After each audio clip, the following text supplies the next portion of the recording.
সোচ্চার সম্মিলিত নারী প্রয়াসের সেক্রেটারি ডক্টর ফেরদৌস আরা খানম। আমি ম্যাডামকে কিছু বলার অনুরোধ জানাচ্ছি।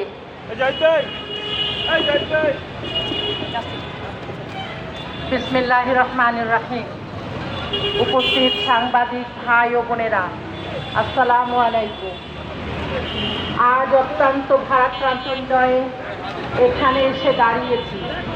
হৃদয়ের রক্তক্ষরণ থেকে এখানে এসে দাঁড়িয়েছি। চোখের পানিকে শক্তিতে পরিণত করতে এখানে এসে দাঁড়িয়েছি। আপনারা জানেন, ত্রয়োদশ নির্বাচনের তফসিল ঘোষণার পর দিনই জুলাই যোদ্ধা, ভারতীয় আধিপত্যবাদের বিরুদ্ধে বলিষ্ঠ কণ্ঠস্বর বাংলাদেশের স্বাধীনতা রক্ষার লড়াকু সৈনিক ওসমান হাদির উপর প্রকাশ্য দিবালোকে হত্যার উদ্দেশ্যে আক্রমণ করা হয়েছে। সাংবাদিক ভাই ও বোনেরা, আমরা স্পষ্টভাবে বলতে চাই, এটি গণতন্ত্র, নাগরিক নিরাপত্তা এবং মত প্রকাশের স্বাধীনতার উপর সরাসরি আঘাত। আমরা লক্ষ্য করছি, দীর্ঘ সময় পার হয়ে গেলেও এখনো পর্যন্ত জড়িত মূল সন্ত্রাসীদেরকে গ্রেপ্তার করা হয়নি। আমরা জানতে পেরেছি, এই যে শুটার, যিনি এই কিলিং মিশনে অংশগ্রহণ করেছিলেন, তিনি কিছুদিন আগে গ্রেপ্তার হয়েছিলেন। কিন্তু কিভাবে, কার মাধ্যমে তিনি ছাড়া পেলেন, আমরা তাদেরও বিচার চাই। আমরা লক্ষ্য করেছি, আইন শৃঙ্খলা বাহিনীর এই ব্যর্থতা সন্ত্রাসীদের সাহস যোগাচ্ছে। দেশে একটি ভয় ও অরাজকতার পরিবেশ সৃষ্টি করা হচ্ছে, যার উদ্দেশ্যই হচ্ছে ভিন্ন মতকে দমন করা।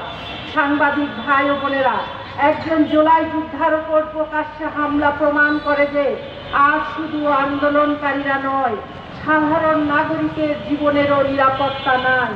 ছাত্র জনতার ঐক্যবদ্ধ আন্দোলনের মাধ্যমে এই বাংলাদেশে একদিন ফ্যাসিবাদের পতন হয়েছিল, জাতীয় ঐক্য তৈরি হয়েছিল। এই ঐক্য কোনো রাজনৈতিক দলের নেতৃত্বে হয়নি, এই ঐক্য গড়ে উঠেছিল এই জুলাই যোদ্ধাদের নেতৃত্বে, এবং নির্যাতিত রাজনৈতিক দলের নেতা ও কর্মীরা তাতে সামিল হয়ে এই আন্দোলনকে চূড়ান্ত ফল দিতে, পতনের দিকে নিয়ে যেতে সহযোগিতা করেছে। সাংবাদিক ভাই ও বোনেরা, তাই আমি বলতে চাই, হাসিনার পতনের পর রাজনৈতিক অঙ্গনে আমরা যে গুণগত পরিবর্তন হওয়ার আশা করেছিলাম, আমরা তা দেখতে পাইনি। বরং আমরা দেখেছি নানা রকমভাবে বিভেদ সৃষ্টি করা হয়েছে। আমরা দেখেছি জুলাই যোদ্ধাদের পরিচিত মুখগুলিকে আজ গুপ্ত হত্যার মাধ্যমে ধ্বংস করে দেওয়ার পরিকল্পনা নেওয়া হয়েছে। একটি প্রশিক্ষিত টার্গেট কিলিং মিশন শুরু হয়েছে।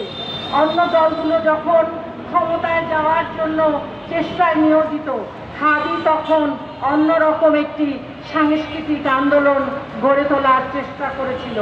যে কয়জন সাংস্কৃতিক ব্যক্তিত্ব এই ফ্যাসিজমের বিরুদ্ধে সোচ্চার ছিলেন, হাদি ছিলেন তার অন্যতম যোদ্ধা। হাদি ছিলেন বহুমুখী প্রতিভার অধিকারী একজন ব্যক্তি, যিনি একাধারে ছিলেন কবি, লেখক এবং শিক্ষক। এবং পাশাপাশি আমরা দেখেছি প্রতিদিন টেলিভিশনে যুক্তির মাধ্যমে ফ্যাসিবাদের দোসরদের শক্ত জবাব তিনি প্রতিনিয়ত দিয়ে যাচ্ছিলেন। তিনি আমাদেরকে শিখিয়েছিলেন বাংলাদেশের শত্রু মিত্র কারা, চিনতে শিখিয়েছেন। হাদি তার জনগণের সামনে স্পষ্ট করে উল্লেখ করেছেন কারা এই সত্যিকার বাংলাদেশপন্থী। সম্মানিত সাংবাদিক ভাই ও বোনেরা, তাই বলতে চাই, হাদি বাংলার লাখো অসহায় দরিদ্র শিক্ষিত তরুণদের প্রতিচ্ছবি। ওসমান হাদি ছিল একই সাথে এই বাংলাদেশপন্থী জনগণকে, কণ্ঠস্বরকে ঐক্যবদ্ধ করার একজন দক্ষ সংগঠক। আর তাই কয়েক মাসের মধ্যেই ইনকিলাব মঞ্চ গড়ে তোলেন, যা ছিল বাংলাদেশপন্থীদের কণ্ঠস্বর। সম্মানিত সাংবাদিক ভাই ও বোনেরা, তাই বলতে চাই, হাদিকে হত্যাযোগ্য করতে মিডিয়াতে প্রচারণার মাধ্যমে ছিল ফ্যাসিবাদের দেশে এবং বিদেশে যারা তৎপর ছিল, তাদের আলটিমেট গোল ছিল এটি যে আওয়ামী লীগকে এই দেশে আবার পুনর্বাসন করা। আর সেই জন্যই ওসমান হাদির মতো জুলাই যোদ্ধাদেরকে টার্গেট কিলিং করা হচ্ছে। হাদিকে কারা হত্যা করেছে আজ মনে হয় আমরা মিডিয়ার এই যুগে কিছুটা হলেও আমরা স্পষ্ট হয়েছি। নিষিদ্ধ ছাত্রলীগ এবং শাহবাগীরা ওসমান হাদি সহ বাংলাদেশপন্থী শক্তিকে নির্মূল করে আওয়ামী লীগকে পুনর্বাসিত করতে চায়। বিশেষ করে তাই এই মানববন্ধন থেকে তাই বলতে চাই, আমরা নিরাপত্তা চাই ইন্টারিম সরকারের কাছে জুলাই যোদ্ধাদের, আমরা নিরাপত্তা চাই প্রত্যেকটি নাগরিকের। আমরা এই দেশের সার্বভৌমত্ব রক্ষার ক্ষেত্রে আপনাদের অকুতোভয় পদক্ষেপ দেখতে চাই। তাই বলিষ্ঠ কণ্ঠে বলতে চাই, জান দিব কিন্তু জুলাইকে দিব না, জীবন দিব কিন্তু সার্বভৌমত্ব বিকিয়ে দিতে দিব না।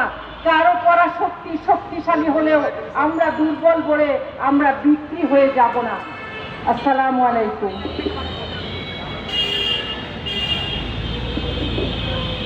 প্রিয় উপস্থিত এবং সাংবাদিক ভাইয়েরা, আজ আমরা শোকাহত, কারণ আমাদের